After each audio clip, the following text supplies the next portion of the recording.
White. Would have been a long continuation if they paid it.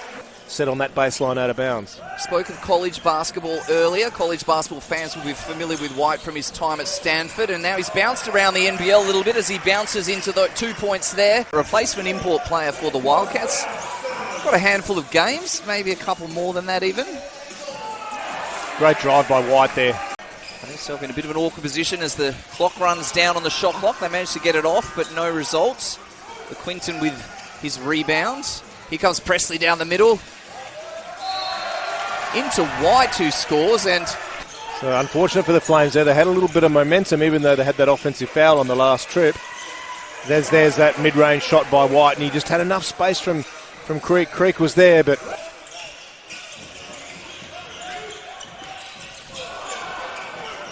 Pepper's managed to find a couple of the wet spots out there on a couple of occasions as White gets an easy two. It's through White now.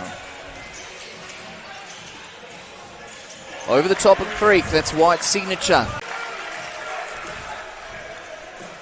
White doesn't waste any time down that end. The shooting's picked up. Fleet of foot, using his extra length, able to stick with him for the most part, got cleaned up on a screen that time, but he's now there to box out Presley if needed.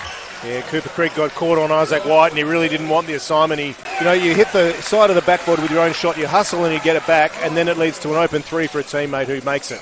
Pepper's up to 30, just a couple of minutes into this third quarter. Shan not being defended at all by Tevin Jackson on that handoff, and while they don't respect Shan's outside shot, what it does is it allows him to go and distribute the ball and start the offense. So White will get the opportunity to advance.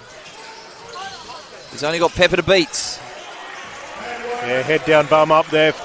That slip and slide that you talked about earlier again. It's turned over to White, though. He's going to get down the other end with time to spare.